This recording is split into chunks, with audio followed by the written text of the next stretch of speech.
embattled Congressman Matt Gaetz. Matt Gaetz was one of the very few members in the entire Congress who bothered to stand up against permanent Washington on behalf of his constituents. Matt Gaetz right now, he's a problem for the Democratic Party, and he can cause a lot of hiccups in passing of laws. So we're going to keep running those stories to keep hurting him. If you stand for the flag and kneel in prayer, if you want to build America up and not burn her to the ground, then welcome, my fellow patriots. You are in the right place. This is the movement for you.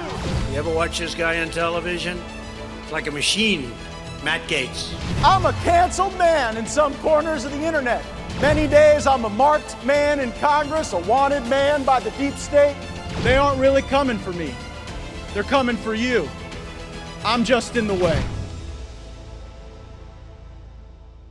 Just this week, Andy, in the House Armed Services Committee, the Biden administration sent Dr. Celeste Wallander, who is a top official at the Department of Defense, to walk us through the force posture that America ought to consider in Europe. And just get ready for the level of discomfort she had answering basic questions about what you just described, the lack of competence in the United States president. Take a listen. For God's sake, this man cannot remain in power. And you're going to see when you're there, and some of you have been there, you're going to see women, young people stand in the middle in front of a damn tank. And to clarify on chemical weapons, if chemical weapons were used in Ukraine, would that trigger a military response from NATO? It would trigger a response in kind. Dr. Wallander, we're not sending the 82nd Airborne into Ukraine, right? Correct. And regime change in Russia is not the policy of the United States, is it? Correct. And God forbid, if the Russians use chemical weapons, we would not respond by using chemical weapons against the Russian people, right? Correct. So why does the president keep speaking out against U.S. policy? Congressman, the president has made clear that he has not changed U.S. policy on regime change. No, but why does he speak against it? That he is appalled by the horrors, as I think we all are, We're all of appalled. what Russia is wreaking in Ukraine. But how could it not confuse our allies and our fellow Americans to have the president saying the exact opposite of what you just correctly defined as U.S. policy? My understanding from allies is that they value U.S. leadership. They are confident in American commitment to the NATO alliance, and in particular, the president's words that the United States will deter Russian attack against NATO and defend every inch of NATO territory. That's all fascinating, but it doesn't get to the question of speaking directly against our policies. Does the Department of Defense assess that the president is likely going forward to speak against U.S. policy on other matters? Congressman, I can't speak to that. I don't believe that there's any such assessment. Do we have a plan in place for the next moment, right? Because this didn't happen once, it didn't happen twice, it happened 3 times on highly consequential stuff like regime change and chemical weapons and sending our service members into Ukraine. And so I sort of wonder whether or not we have to have contingency plans for a president who seems to be a little confused on those matters. And you're saying there is no such contingency plan? I'm telling you, Congressman, that the Department of Defense leadership is focused on sustaining and advancing American national security policy of this administration. Is the Department of Defense leadership frustrated by the president's statements against U.S. policy? Congressman, I think that is an inappropriate characterization of But it's the not a Defense characterization, it's a Department's question. commitment. Is the department leadership frustrated? I'm not characterizing. I'm trying to ascertain how hard this job must be to get our force posture aligned, to get our information operations that Mr. Giramendi asked about in line, when you've got a president who seems to be misaligned on these key questions. Congressman, I can only speak for myself. I think it's appropriate, and you have the right to ask the frustrated? question. And so, speaking for myself, I'm sorry, but you can't badger the witness. If you ask a question, you got to give her at least 5 seconds to say something before you then interrupt. Badgering the witness, Andy. Was that badgering to you to ask the Department of Defense how they intend to deal with what is likely to occur in the future? We've seen it on 3 big things, but Do you think we've seen the last of Joe Biden speaking against U.S. policy? No. First of all, you were not badgering the witness. I thought you were overly kind to the witness, to be honest with you. I mean, she clearly did not want to answer an incredibly uncomfortable question like, yeah, we think our boss is losing it, okay? I mean, that's really what you're asking in a very nice diplomatic way, and she didn't want to answer that. But yeah, you're going to see more. I just wrote a piece about how would you like to be the cleanup team behind Joe Biden? And then when you go out there, he says, we're walking it back. And then he says, I'm not walking it back. But when you talk about this, clean up on aisle Biden is sort of the everyday standard. Yeah, they got that mop bucket on wheels rolling it around. But do we need better preparation and planning for the likelihood this is going to continue? Because I think you see just a series of these foreign policy failures, from Afghanistan to the inability to contain Vladimir Putin. We all know that big problems are coming with China. We focus on those issues a great deal. And so how should our own government think about preparing for the inevitability of these Biden gaffes and walkbacks? Well, they're going to happen. So I think the American people now know that he's degenerating, okay? He's mentally having difficulties. He can't get it out. So when I look at it, I'm much more concerned about what you just mentioned, which is, what do our opponents think? What do our foes, our enemies think? What does Putin think? I think the fact that Afghanistan went so bad and that Biden appears to be so incompetent and weak emboldened Putin. I think the same thing with Xi Jinping. I mean, these things we knew were potential, but they were at bay under a very strong leader in President Trump. But under a weak leader, you got Kim Jong-un, who's firing ICBMs over Japan on a regular basis now. You've got India being forced and pushed into the arms of China now, when they had a shooting war going on the border between India and China.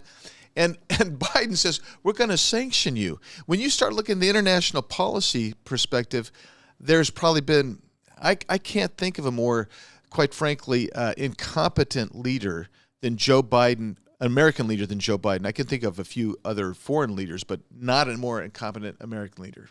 And speaking of a lack of competence, we really are watching in Ukraine, Russia unable to bring all of the elements to the fight together at once. You know, I mean, we understand that when America goes into the fight, you've got your ground assets, your air assets, your cyber assets, your information assets, that you have to coordinate their entry to the fight.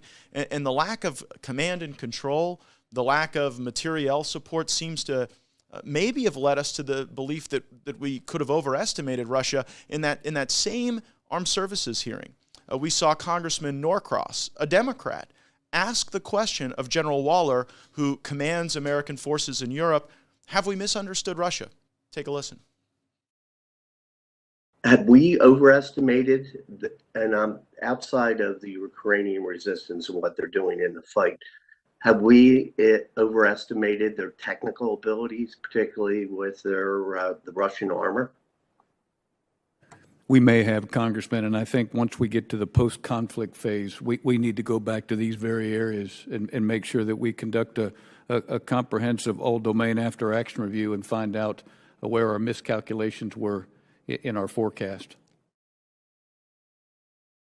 I mean, and you always get the most candid version of these generals when they're on their way out of command. So General Waller has been in Europe. That time is set to conclude, and I think he gave a very accurate assessment. And so what questions do we need to be asking in Congress if our own national security intelligence and analysis told us that the Afghanistan government, led by Ghani, was going to stand, but that Russia was going to, in a matter of days or weeks, just totally overrun Ukraine? I mean, don't we have an obligation to the people as the board of directors of this country to ensure that we have more accurate assessments of the enemy?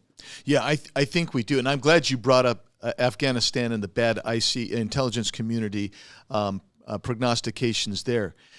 And it makes me, quite frankly, as I listen to that, it certainly appears that it's the case that Russia, we may have overestimated Russia. But at the same token, Russia sat there in not the wisest position with a 40-mile-long caravan for like 5 days, and Ukraine basically inflicted very little damage on that convoy. So I wonder now, even this is how twisted you can get in this. Is the intelligence good now that Russia really is not advancing and poised to actually overrun Ukraine inevitably, or what? I mean, you see what I'm saying? It's just right. And how do you trust them? Well, and you and I fight in the Judiciary Committee every day to ensure that these national security authorities, these tools that we expected to use against foreign adversaries and terrorists, aren't turned inward against our own people. So, I mean, here we are kind of evaluating the national security apparatus at a 10,000-foot view, and you're saying, wait a second, you're seeking new authorities and new departments and new ways to target parents at school board meetings, to politicize the Department of Justice, and yet on these highly consequential questions about Russia's capabilities, about the Afghanistan government's capabilities, we seem to be swinging and missing. I want to go from Ukraine's border to ours, and for our viewers, you need to know this. Andy Biggs has led more congressional trips to the border than anyone else in the Congress. And when there are key questions up before the Congress on matters of immigration and border security, I sit near Andy on the floor. Everyone comes around to get his perspective. And you really are on a one-man mission to evangelize this Congress about the threat that exists on our southern border. For people who aren't as dialed in on this, first just walk us through, during the Biden presidency, how many people have come into our country illegally, and what are you seeing going forward? The estimate's anywhere from 2.5 to 3 million people have come in illegally. And Already. They're here. That's in 14 months.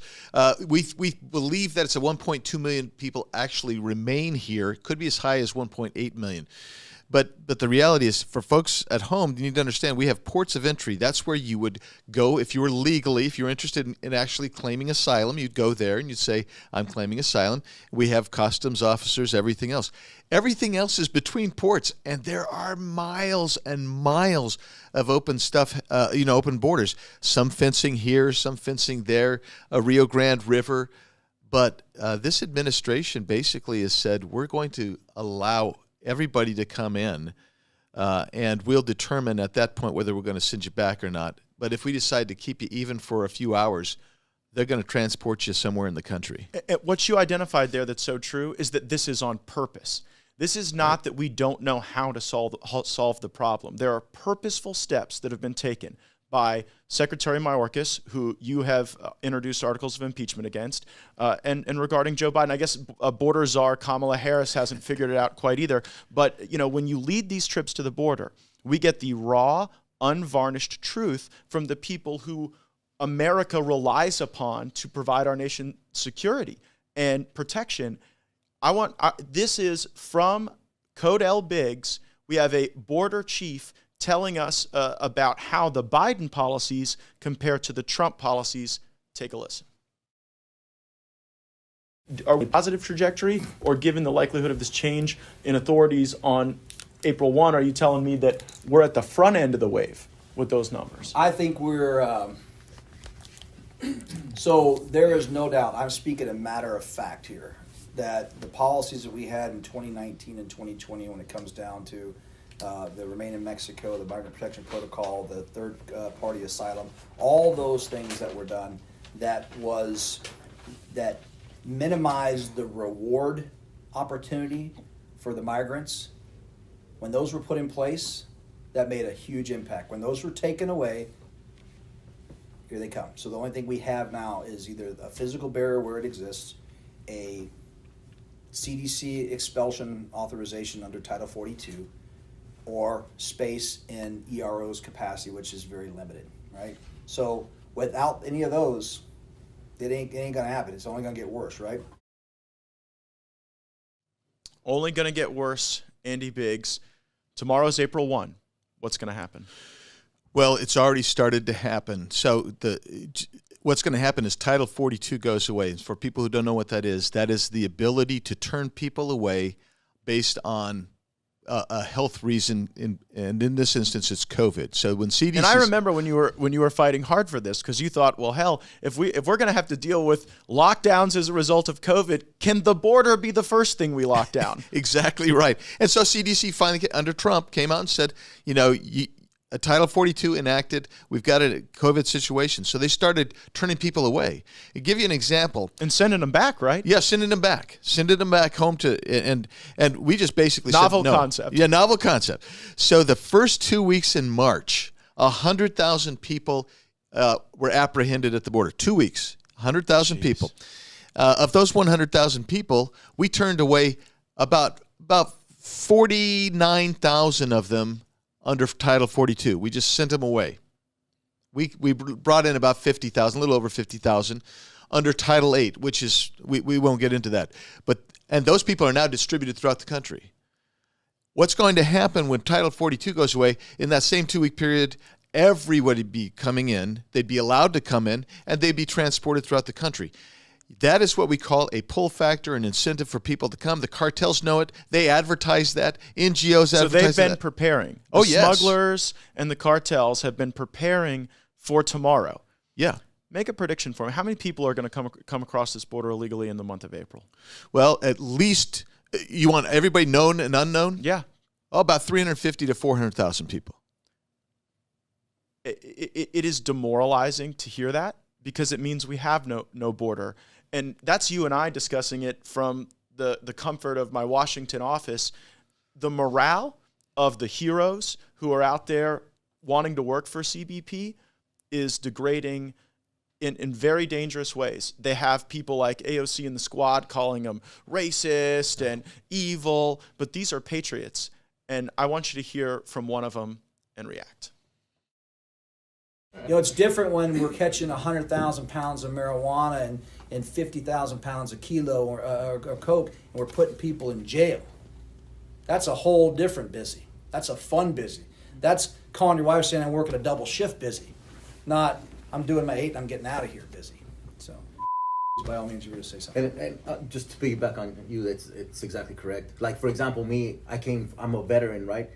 You have that mindset of protect and serve, right? So you get out of here and you're full of pride. As an instructor at the academy, you say, hey, this is why you're here, guys. We're border security, right? And then when the job becomes immigration, you're sitting there behind a computer and you're processing, and then you see the different kind of demographic. Also, you have women in high heels from, well-off countries, and they're coming in. You just became that guy punching, So your whole mindset switches, and I feel the frustration of our agents that come with that same mindset, and they go to the academy and they're built. That mindset is built, and our sense of pride as agents. And then they come here and they see what reality has become. Your reaction to an Arizonan feeling that way about their job? Well, he's very typical. The morale is in the tank. People are busting their buns. They get no support. They tell me, they say, Andy, we get no support. We don't need more money, no more salary. We don't need more guns, vests. What we need is policy. Change the frickin' policy. And the policies that are really harming our border security are really that executive order Joe Biden signed on day one. I mean, your team drove me by millions of dollars of wall that is just laid up in the sand in Arizona that could be stood up to provide protection. And I mean, the morale wasn't this way under President Trump. No, they knew Trump had their back, and it's really something. I think it's going to be a very ugly month. I mean, is this going to be one of the worst months we've faced with the cartels and smugglers preparing for it? Yeah, you're just at the start of the busy season, so it's going to get worse every month thereafter. So the Biden administration is trying to put a gloss on this thing. It's going to get worse, Matt. I mean, and the reality is, you got caravans that are already forming as far away as Panama and Colombia, and they're getting ready to come on up. And it's going to be a steady stream of people, and this administration is doing nothing to prepare for it. I do think the Republican conference is waking up. Congressman Biggs and I sit in a particular place on the floor with a lot more of the conservative thinking, Freedom Caucus-minded folks, Thomas Massey, Marjorie Taylor Greene, those are the folks that are kind of in our vicinity. And yesterday, our good friend, who might not see the world precisely as we do. He aligns more with some of the more centrist caucuses. Congressman Jeff Van Drew, great guy, terrific public servant. He comes over and sits with us and says, I asked him, I said, Jeff, you know, when we take over, what's the most important fight we got to win on behalf of our people? And he said, the border. And what does it tell you that a former Democrat, more moderate-leaning Republican from New Jersey, no less, understands this is the most important fight? And we did not prompt him on that. Yeah, I mean, the reality, Matt, is I'm reading stories even that moderate Democrats are complaining to Biden. You've got Arizona senators who are not necessarily moderate who are asking Biden, please do something. And they're asking him, don't remove Title 42. Keep 42 in place because otherwise it's hopeless. So we need to keep Title 42 in place, and there's someone else we need to keep in place, and that is Supreme Court Justice Clarence Thomas. There has been a very focused, well-resourced, planned-out campaign to destroy Justice Thomas, one of the very best public servants we have, probably the best member of the Supreme Court we have in this country.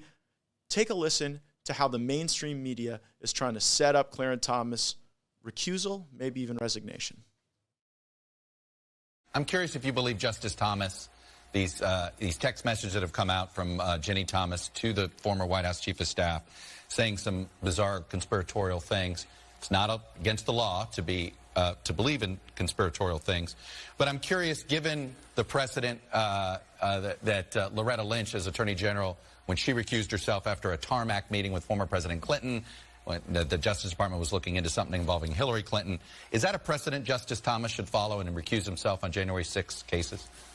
The fact that a spouse of a Supreme Court justice was part of that QAnon effort is really disturbing.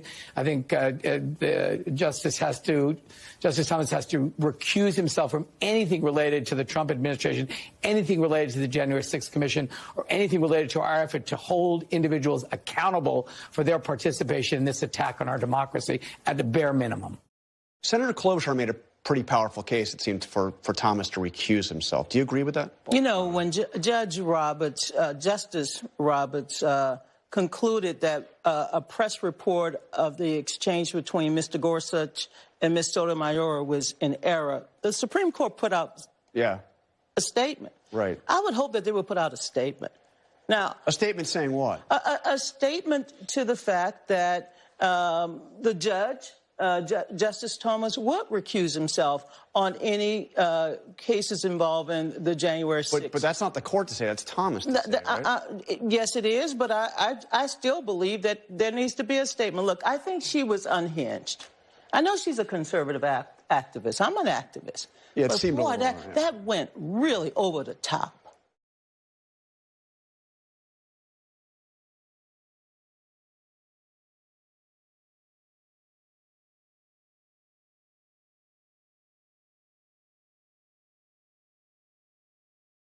Andy, this is not just a smear attempt. This is a smear attempt with a very specific and focused goal: to get Clarence Thomas off the court. Your reaction? Well, they want to basically impeach him is the ultimate thing, because they want him off the court, and you're exactly right. Why do they want him off the court? I came to the conclusion many years ago that there's nothing more important to the left in America than abortion and protecting Roe v. Wade. And they're scared to death that Clarence Thomas, if he stays, that there's a potential that Roe You think this is about Roe. You don't think this is about January 6th. You No, think this not is at really all. about abortion. Absolutely right. Wow. That's a hot take, Andy. It is a hot take, but I think that's where it is. Look, they don't care. They don't care about the January 6th thing. January 6th, you're arguing is a veneer, that it is just that it is the tool that they are using to try to block changes that they ultimately think are coming from a court that is likely to overturn Roe. Exactly right. I mean, look, think about January 6th. You got an illegitimate committee in Congress. They have no real authority. The Supreme Court is not probably going to ever weigh into that political issue. They're using it as a distraction so that they can bring him in and say, oh, see here, we want to get rid of you. So he's not there on Roe v. Wade issues. That's what I believe. That would be deeply sinister, but it shows the depths that the left is willing to go to with a total assist from the mainstream media. I mean, Absolutely. you saw Chuck Todd, Donna Brazile, they were lined up ready to kind of set up Ocasio-Cortez and the left to make this impeachment push. If that impeachment comes, it'll be in the House Judiciary Committee. You could bet Andy Biggs and I will be there to defend Justice Thomas. Absolutely, 100%. Joe Biden released his budget.